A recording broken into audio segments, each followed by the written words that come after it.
Welcome friends to my channel রাইলিশ food. আজকে আবার এসে পড়েছি। আজকে একটা বিশেষ দিন। আজকে আমার ছেলের বার্থডে। এই বার্থডের জন্য বাঙালিরা যে থালাটা মানে যা যা কিছু রান্না করে দেখায় তাই আমরা রান্না করেছি। আপনারা পরে দেখবেন সব আমরা দেখাবো যা যা করেছি। কোনো স্পেসিফিক কিছু বিশেষ করে ভাবে দেখিনি, তাও চেষ্টা করেছি যে যতটা পারার দেখানোর দেখিয়েছি। সমস্ত বার্থডের জন্য যা করা হয় তাই করেছি। তাহলে এবার দেখুন যে বার্থডে থালাটা কিরকম ভাবে সাজানো হয়েছে।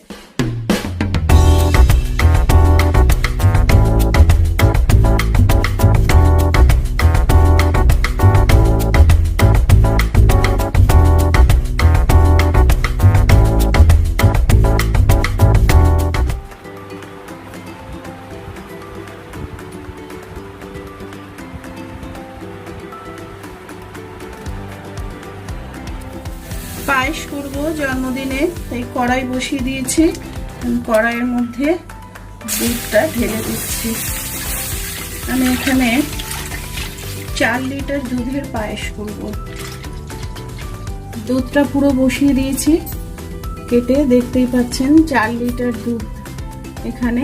এটা আগে ফার্স্টে ফুটে একটু শুকাবে, তারপরে এর মধ্যে চাল কখন কিরম করবো আপনাদের দেখাতে থাকবে। দুধটা উতলাচ্ছে, দেখতে পাচ্ছেন দুধটা ফুটছে। যখন দুধ ফোটে তার উপরে যদি হাতাটা এভাবে রাখা হয় তাহলে দুধটা কোনোদিনই উতলে পড়ে না, এই জন্য হাতাটা এরম রেখেছিলাম। এখন হিসাব অনুযায়ী 1 লিটার দুধে 1 কেজি দুধে 100 গ্রাম চাল দিতে হয়, কিন্তু আমি এটা ওরকম করছি না, আমি একটু কম চাল দিচ্ছি। আমি পায়েসটা একটু কম চালে ক্ষীর টাইপের করি। এখন চাল দিয়ে দিলাম।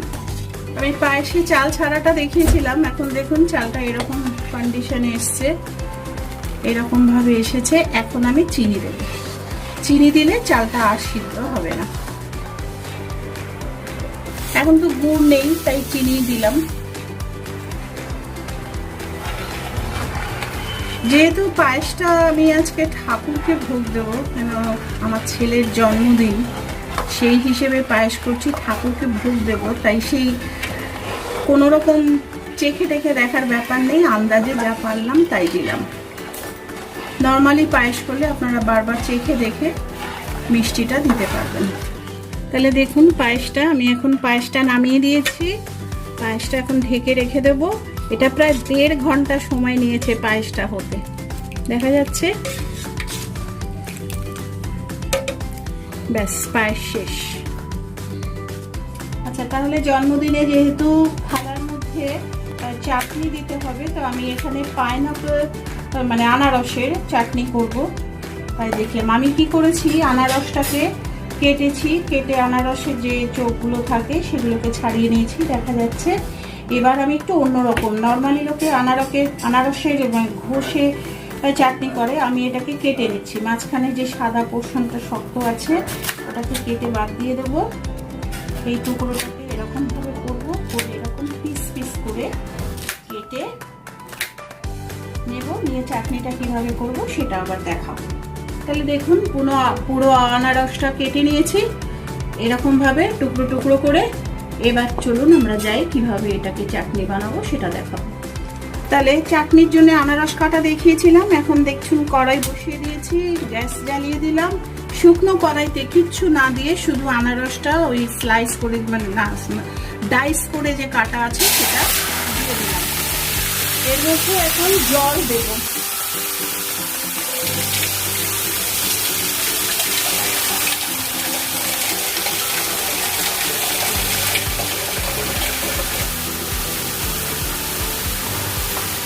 এর মধ্যে জল দিয়ে দিলাম।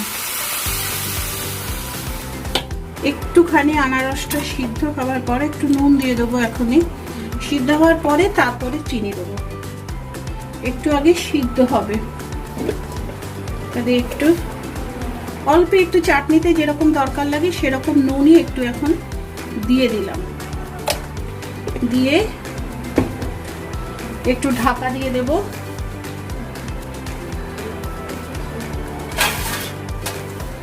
একটু তাহলে এখন দেখি উঠিয়ে দেখছেন এটা টকবক করে ফুটছে।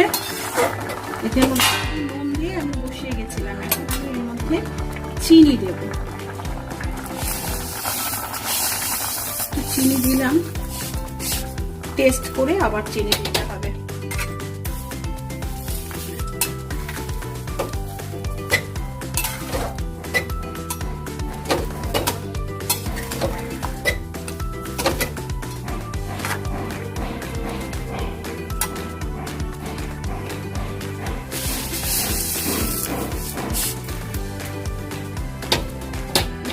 চিনি দিয়ে আবার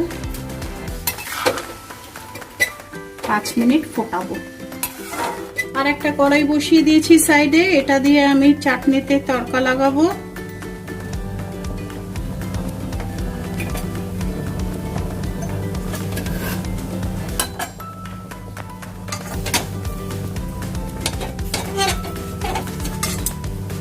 এদিকে এটা দেখুন, এখন আমি ঢাকনাটা খুলছি।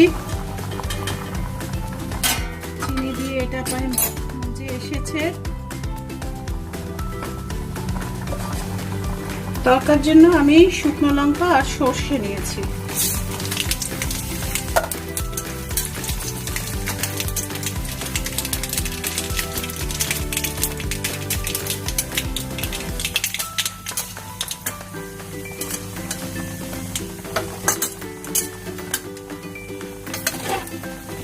এর মধ্যে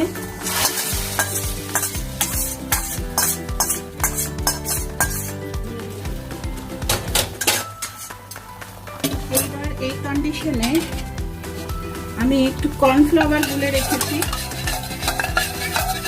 কর্নফ্লাওয়ারটা অল্প একটু এর মধ্যে দিয়ে দিলাম, তাহলে এটা একটু বাঁধ নিয়ে নেবে। দেখতে পাচ্ছেন চাটনিটা এখন একটু বাঁধ নিয়ে নিল কর্নফ্লাওয়ারটা দেওয়ার সাথে সাথে। আমাকে কন্টিনিউয়াস একটু নাড়তে হবে, কর্নফ্লাওয়ার দিয়ে নাড়া বন্ধ করলে চলবে না। আমি যেরকম চেয়েছিলাম সেরকমটা হয়ে গেছে। এখন আমি গ্যাসের ফ্লেমটা অফ করে দিলাম। এবার এর মধ্যে চিলি ফ্লেক,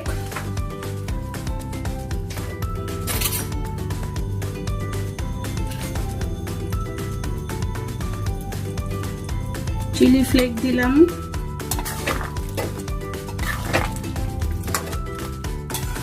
চাটনিটা আর একটু বসে যাবে।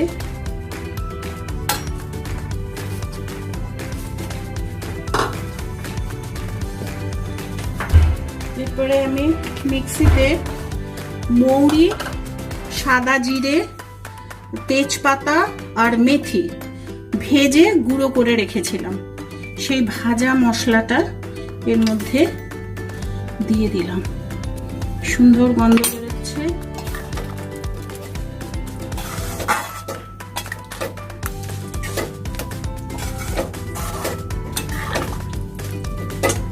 দেখতে পাচ্ছেন চাটনি। আনারসের নানান রকম চাটনি হয়, আনারস পেস্ট করে হয়, আনারস স্লাইস করে হয়, এটা আমি ডাইস করে কেটে একটু অন্যরকম চাটনি দেখাবো। শুক্তোটা এখন হবে। শুক্তোটার জন্য দিদি কাটাকাটি শুরু করে দিয়েছে, দেখতেই পাচ্ছেন। শুক্তোতে যা যা তরকারি রয়েছে সব সামনেই রয়েছে। তরকারিটা কাটা হয়ে যাক, তারপরে যখন রান্না করা হবে তখন আবার আপনাদেরকে দেখানো হবে। শুক্তো কাটা শেষ, তাহলে সমস্ত তরকারি কেটে দেওয়া হয়েছে। উচ্ছেটা খালি আলাদা কেটে রাখা হয়েছে, কারণ উচ্ছেটা ভেজে তারপর শুক্তো দিতে হয়। শুক্তোর জন্য কড়াই বসিয়ে দিয়েছি, একটু তেল দিদি দিয়েছিল আগে, ব্যাস আর লাগবে না তেল। এখন এর মধ্যে ঘি দেব, এর মধ্যে ঘি দেব।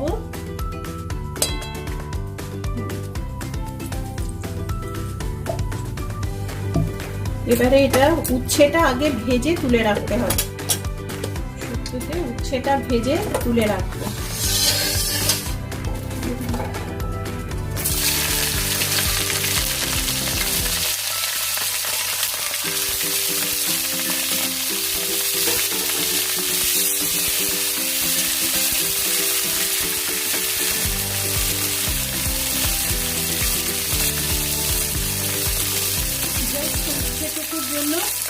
একটু নুন দিয়ে দিলাম, শুধু উচ্চতার জন্য। সেটা ভাজা ভাজা হয়ে গেছে, এরকম সুন্দর করে লাল লাল করে ভেজে নিতে হবে, নাহলে কাঁচা গন্ধ ছাড়লে উচ্ছে শুক্তোটা ভালো লাগবে না। যে বাটিতে আমি শুক্তোটা রাখবো সেই বাটিতেই আমি ভাজা উচ্ছেটা তুলে রাখছি।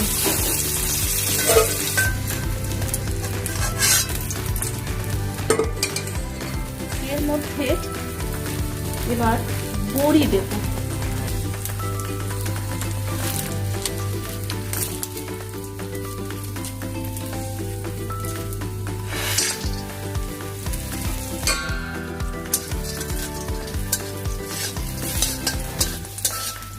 বড়িটা এই উচ্ছের সাথে তুলে দেব।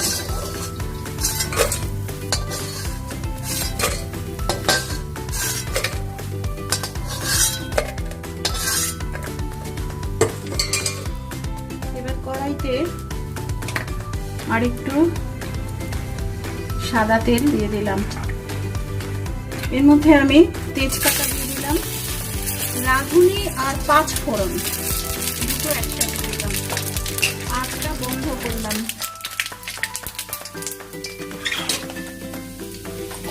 বাকি সমস্ত সবজিগুলো দিয়ে দিলাম।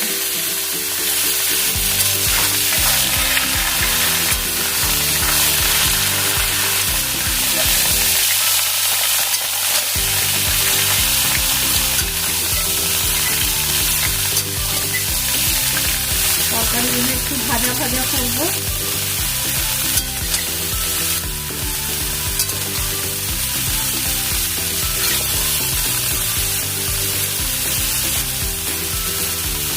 রাঁধুনি আর 5 ফোড়ন মিলিয়ে দিলে খুব সুন্দর গন্ধ বেরোবে ফোড়নটা। এরপরে আমি এখানে নুন দিলাম,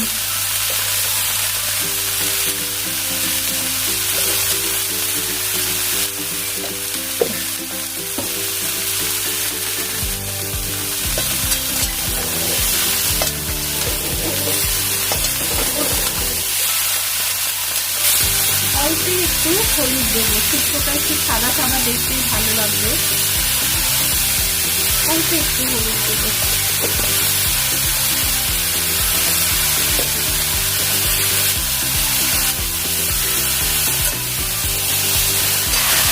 এইরকম অবস্থায় পাশে আমি জল ফুটতে দিয়েছিলাম, এই যে ফুটন্ত জল, এই জলটাকে আমি ঢেলে দেবো।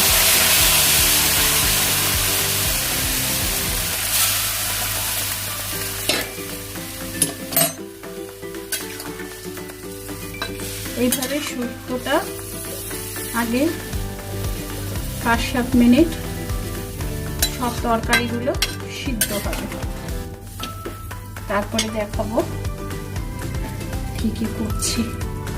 এখন একটু এখানে এই অবস্থায় ঢেকে দিয়ে 5 মিনিট ওয়েট করব। তাহলে এখন এসছি আবার শুক্তোটা দেখতে।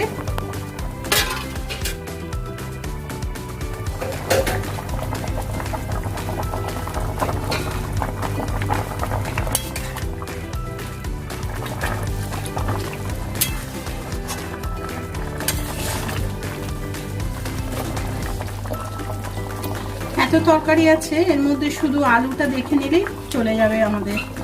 আলু সিদ্ধ হয়েছে মানে সবকিছু সিদ্ধ হয়েছে। আচ্ছা, আপনাদের আগেই বলেছিলাম যে এর মধ্যে আমি শুধু ফোড়ন দিয়ে আর তেজপাতা দিয়ে এটা বসিয়ে দিয়েছিলাম গরম জল দিয়ে। এখন আমি এখানে আদা পেস্ট বা গ্রেট করা আদা আর এর সাথে একটু হিং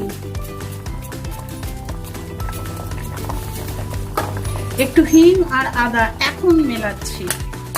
এই তরকারিটা প্রায় সিদ্ধ হয়ে আসার সময় আমি ফোড়নও কিন্তু আদা দিলাম না, এইখানে এখন আদা দিলে একটা সুন্দর গন্ধ বেরোবে। হিং আর আদা দুটো মিশিয়ে দিলাম, একটু হিং দিয়ে দিলাম,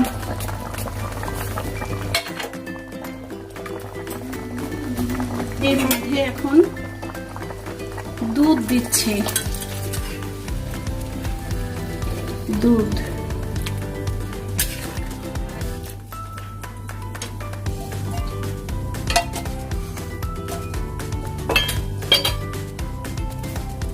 সর্ষে বাটা,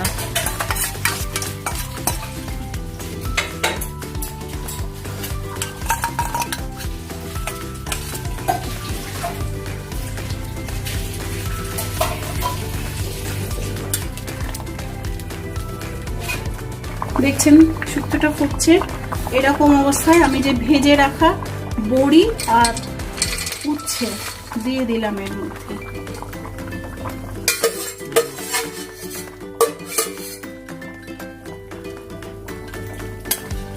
ভেজে রাখা বড়ি আর উচ্ছে,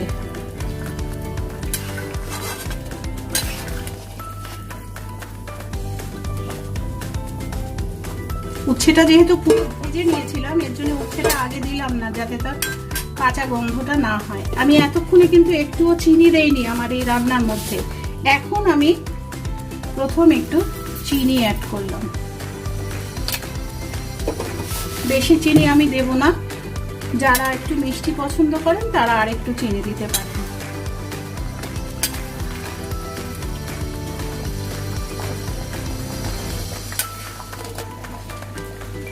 দুধ দেওয়া আছে আর সর্ষে বাটা দেওয়া আছে, এর জন্য এটা একটু বসে যাবে, এর জন্য আমি এটা একটু জল জল রেখেছি।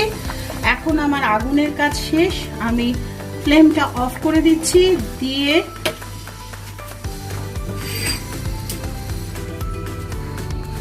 এখানে ভাজা মশলা রেখেছিলাম,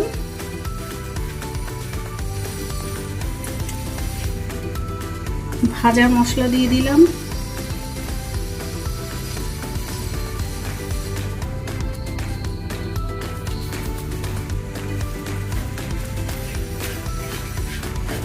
আর লাস্ট ফিনিশিং হচ্ছে ঘি দেব, একটু ঘি দিয়ে দিলাম। এই অবস্থায় ঢেকে রেখে দেবো। ঠিক এভাবেই গ্যাসের উপরেই থাকবে। যে গরম পোমটা আছে এটা খুব রান্নার জন্য দরকারি। এভাবে 5 মিনিট রেখে দিয়ে তারপরে আমি ঢেলে নেব। শাক বসানো হবে এখন, কড়াইতে তেল দেওয়া হচ্ছে, তেলটা গরম হোক। তেলটা গরম হয়ে গেছে, এখন এর মধ্যে প্রথমে শুকনো লঙ্কা,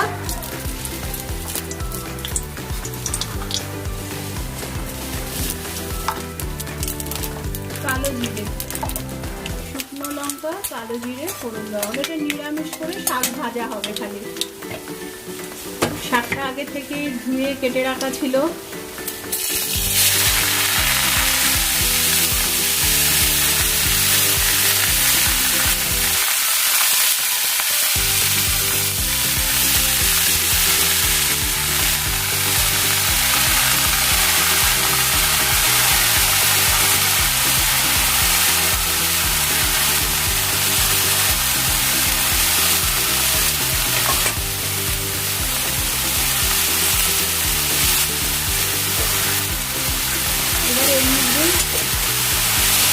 নুন হলুদ আর মিষ্টি দিয়ে দেখাচ্ছি, পরে একটু কমে যাক। শাকটা নিয়ে এসে বলেছিলাম চিনি, আমি খুব অল্পই চিনি দেবো, সেই জন্য অল্প চিনি দিয়ে দিলাম। ওই চিনিটা যে যেরকম দরকার সেরকম দেবে। এটা শাক ভাজা।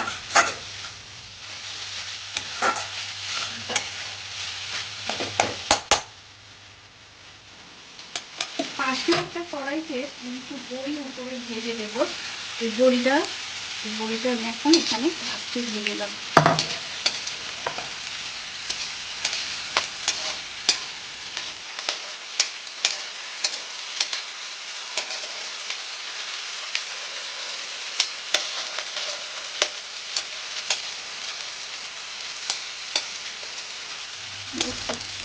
ভাজা হয়ে গেছে, শাকটাকে নামানো পালা।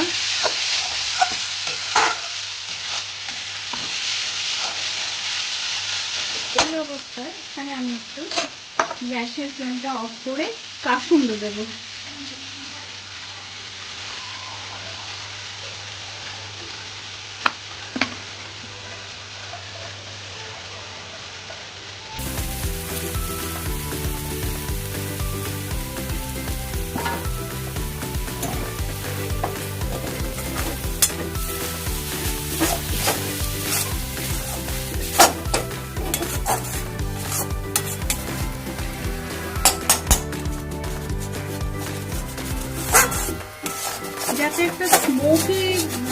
একটা আসে, ফ্লেভার আসে, তার জন্য একটু কড়াইটা মানে আগুনটাকে জোরে করে একটু কড়াইতে লাগিয়ে লাগিয়ে দিলে সুন্দর একটা গন্ধ হবে।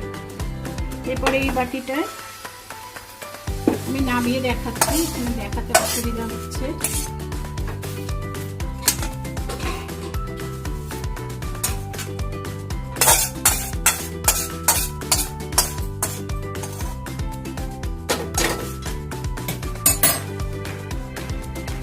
এই বাটিটা দিয়ে এই যে ভেজে রাখা গুঁড়োগুলো ছিল এটা উপরে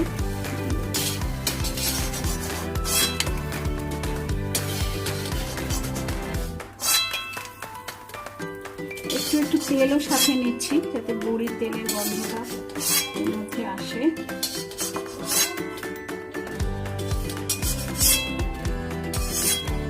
ব্যাস, তাহলে আমার হয়ে গেল শাক ভাজা। নবরত্ন ডাল হবে। কড়াইটা গরম করেছি, এখন ডালটা এখানে প্রায় 350 মতো ডাল আছে, ডালটা শুকনো খোলায় ভাজতে দিয়ে দিলাম। ডালটা ভাজা হয়ে গেছে, এরকম লাল লাল করে ভেজেছি। এরপরে এটা কিরকম ভাবে ডালটা বানাবো সেটা আমার পরে দেখাচ্ছি। এটা একটুখানি ঠান্ডা হওয়ার জন্য থালায় ঢেলে রাখবো। নবরত্ন ডালের জন্য ডালটা আগে ভেজেছিলাম, কুকারে সিদ্ধ করে নিয়েছি। এখন গাজর আর ক্যাপসিকাম আগে ভেজে নেব।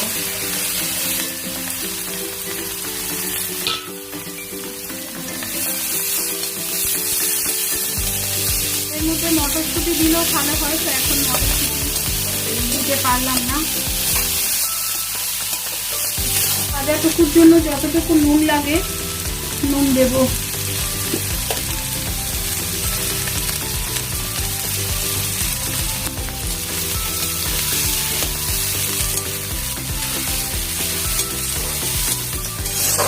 এটা ভাজা ভাজা হয়ে এসছে।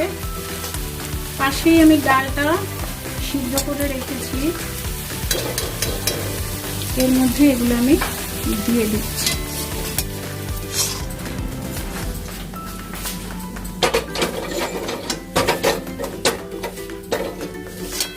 এর মধ্যে এবার ফোড়ন দেব।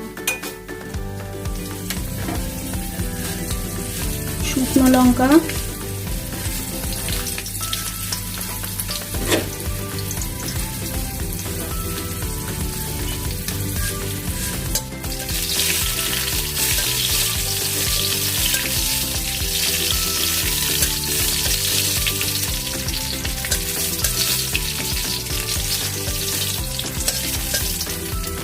সাদা জিরে, তেজপাতা, একটু গ্রেট করে রাখা আদা।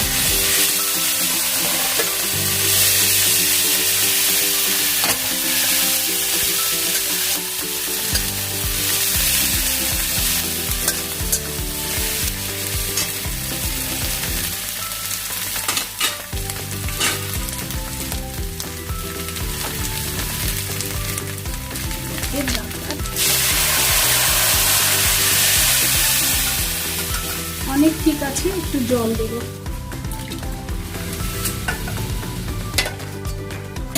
5 মিনিট ফুটুক, তারপরে কি করব আবার দেখাচ্ছি। ডালটা ফুট আসছে, দেখতেই পাচ্ছেন। এখন আমি কসুরি মেথি হাতে নিয়ে এরকম ভাবে ব্লেন্ড করে কসুরি মেথি দিয়ে দিলাম।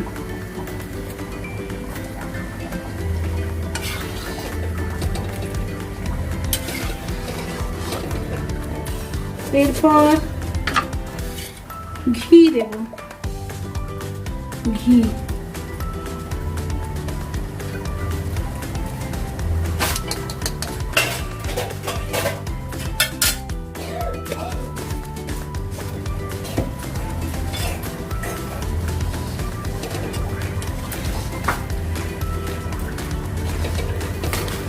এই পর্যায়ে কাঁচা লঙ্কা কুচি কুচি করে কেটেও দেওয়া যায়, বাট আমার যেহেতু বেশি ঝাল চলে না সেই জন্য আমি আর কাঁচা লঙ্কা কুচি দিলাম না। যাদের ঝাল পছন্দ আছে তারা কাঁচা লঙ্কা কুচি দেবেন। আর তেজপাতাগুলো এখান থেকে এখন তুলে নেবেন, এটার আর কোনো প্রয়োজন নেই, শুধু খাওয়ার সময় ডিস্টারবেন্স।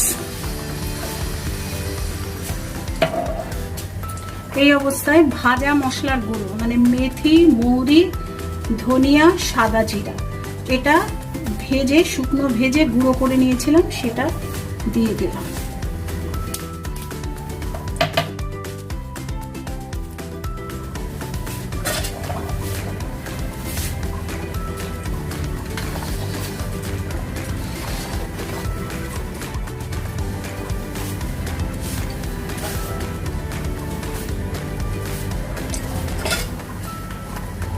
ব্যাস, তাহলে আমার নবরত্ন ডাল শেষ, কমপ্লিট হয়ে গেল রান্না। বললাম এখানে মটরশুঁটি থাকলে দেওয়া যেত,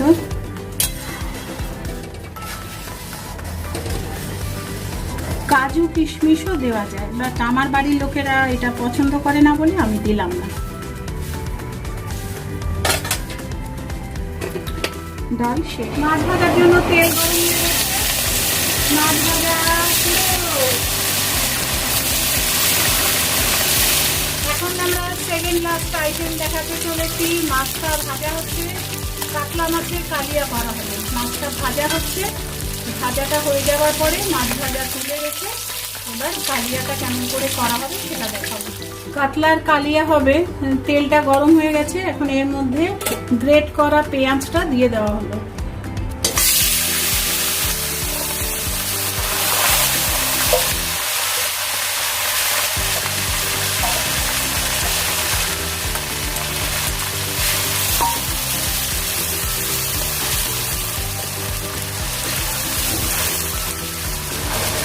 তেলের মধ্যে একটু চিনি দিলাম যাতে রঙটা ভালো হয়।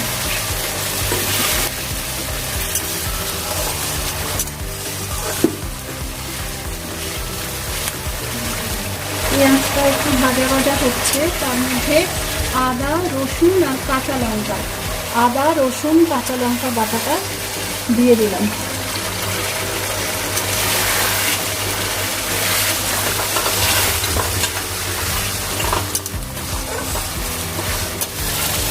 পেঁয়াজটা দেখুন ভাজা ভাজা হয়ে যাচ্ছে, পেঁয়াজ, রসুন, আদা তেল তেল ছেড়ে দিচ্ছে। এর মধ্যে এখন হলুদ,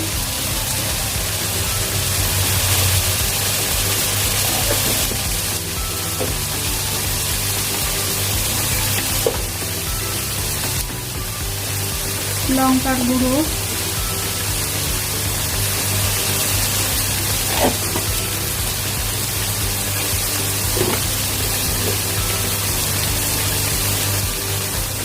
জিরের গুঁড়ো,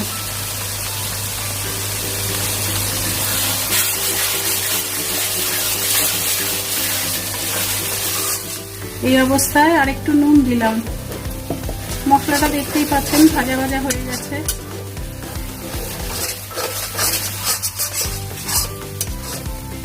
তেল ছেড়ে দিয়েছে। এখন মিক্সিতে দই রেখেছিলাম ফেটিয়ে, দই দিয়ে দিলাম। কালিয়া রান্নার মধ্যে আমি একটু জল দেব না, একটু জল দেব, একটু না না একটু দেব, বাট ম্যাক্সিমামটাই দইয়ের উপরে হবে।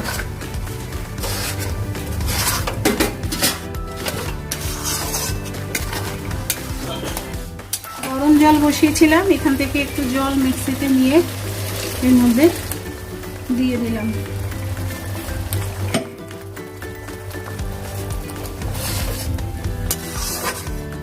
এই পর্যায়ে একটু দেখতে হবে যে নুনটা ঠিক আছে নাকি, একটু টেস্ট করে।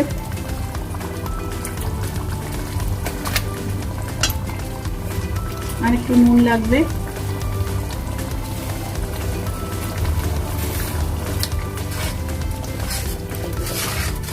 একদম ফুটছে এটা।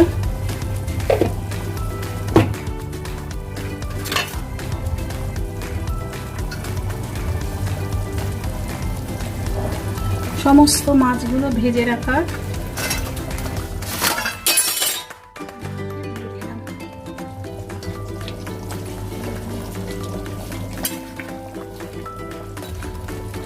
কাতলার কালিয়া, এর মধ্যে আলু আমি দেইনি, কারোর যদি মনে হয় আলু দেওয়ার সে আলু দিতে পারে। লম্বা লম্বা করে তাহলে আলু দিতে হবে কেটে। লাস্ট হচ্ছে ভেজে রাখা মশলা, ভেজে রেখেছিলাম ছোট এলাচ, দারচিনি, লবঙ্গ আর জিরে, এগুলো সব দিয়ে দিলাম।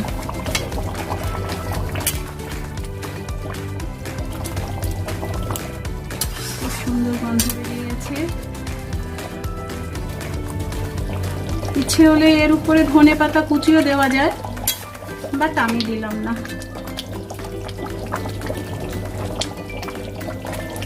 পুরো কাতলা কালিয়া। এর মধ্যে একটু জিনিস একটা দেখলেন যে আমি একটু জল ব্যবহার করিনি, এমনি জল, অল্প একটু গরম জল ফুটিয়ে দইয়ের ওই মিক্সচারটাকে একটু ধুয়ে দিয়েছি অল্প একটু, মানে ওই জলটুকু আমি দিয়েছি। আজকে অনেকটা মাছ আছে তাই অল্প মাছ হলে জল না দিলেও চলবে। গ্যাস বন্ধ করে দিলাম, রান্নাটা এখানেই শেষ। এবার এটাকে ঢাকা দিয়ে এই গ্যাসের উপরেই 5 মিনিটস রেখে দেবো। এটা একটু কনডেন্স হবে, সমস্ত যত ইনগ্রেডিয়েন্টস আছে সবগুলো অ্যাবজর্ব করে নেবে, আরো ভালো হবে। ব্যাস, আমার কাতলা কালিয়া শেষ। মাংসের জন্য তেল গরম বসিয়ে দিয়েছি, এখন পেঁয়াজ কোচানো ছিল, পেঁয়াজ দিয়ে দিচ্ছি। 4 কেজির মতো মাংস আছে তাই অনেকটা পেঁয়াজ দিতে হচ্ছে।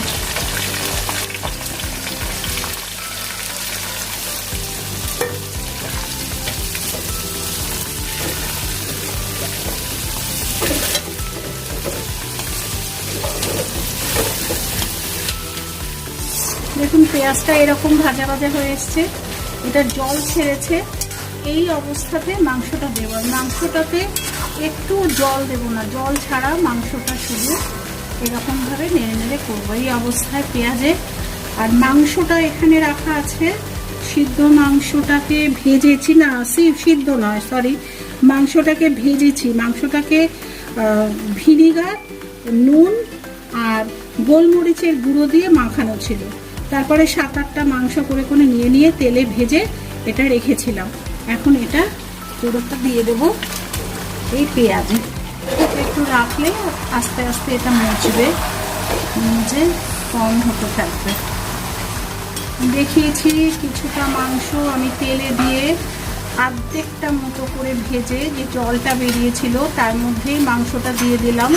পেঁয়াজের যে জল, সেটার গন্ধটা মাংসের মধ্যে দিয়ে একটা সুন্দর স্মেল তৈরি করবে, একটা অ্যারোমা যাকে বলতে পারি।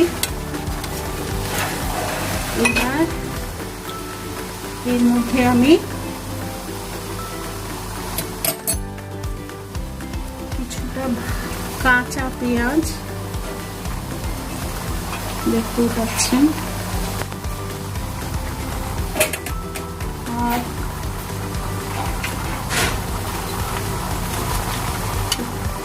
রসুন বাটা। রসুন বাটা আমি এই রান্নাটার জন্য আদা ইউজ করব না, রসুন বাটা দিলাম।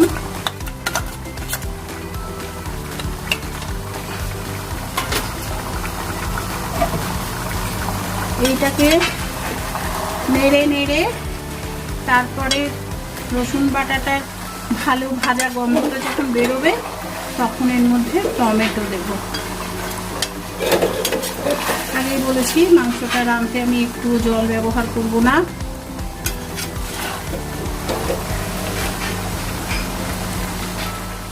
এই অবস্থায় একটু ঢেকে রাখবো।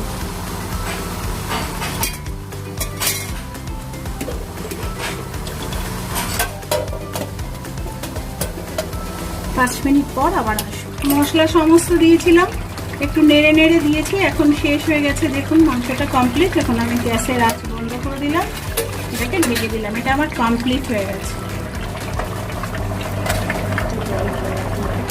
আজকে ওর জন্মদিন, তাই জন্য ওকে দিয়েই পুজো দেওয়ানো হচ্ছে।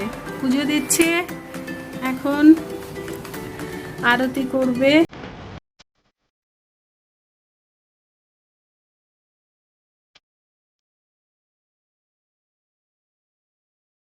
তাহলে থালাটার মধ্যে জন্মদিনে ভাত তো দিয়েছি, মাছ ভাজা শুভ বলে, শাক ভাজা, শুক্তো, এগুলো সবই দেওয়া হয় শুভ হিসেবে। ডাল, 5 রকমের ভাজা, স্যালাড, এখানে লেবু আছে, নুন আছে, মাছ আছে, এটা কাতলা মাছের কালিয়া, মুরগির মাংস, পায়েস। পায়েসের মধ্যে একটা কথা বলার আছে, বলা হয় জন্মদিনে মাকে পায়েস করতেই হয়, কারণ পায়েসের যত চাল তার সন্তানের তত দীর্ঘায়ু হয়। এটা দই, মিষ্টি, চাটনি, এখানে লিমকা, এটা জল। তাহলে পুরো জন্মদিনের একটা খাবার, বাঙালি খাবার। বাঙালিরা কিভাবে জন্মদিনে সার্ভ করে সেটা দেখানো হলো। জন্মদিনে আশীর্বাদ করছি ধান দুব্ব দিয়ে।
ব্যাস বাবা, আর বেশি খাস না, সব থালা শেষ করতে হবে।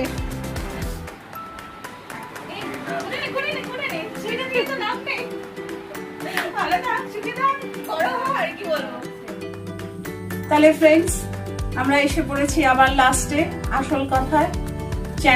আমাদের চ্যানেলটা দেখবেন, লাইক করবেন, শেয়ার করবেন, সাবস্ক্রাইব করবেন, আর এতক্ষণ ধরে আমাদের সাথে ছিলেন তার জন্য আপনাদের অনেক অনেক ধন্যবাদ।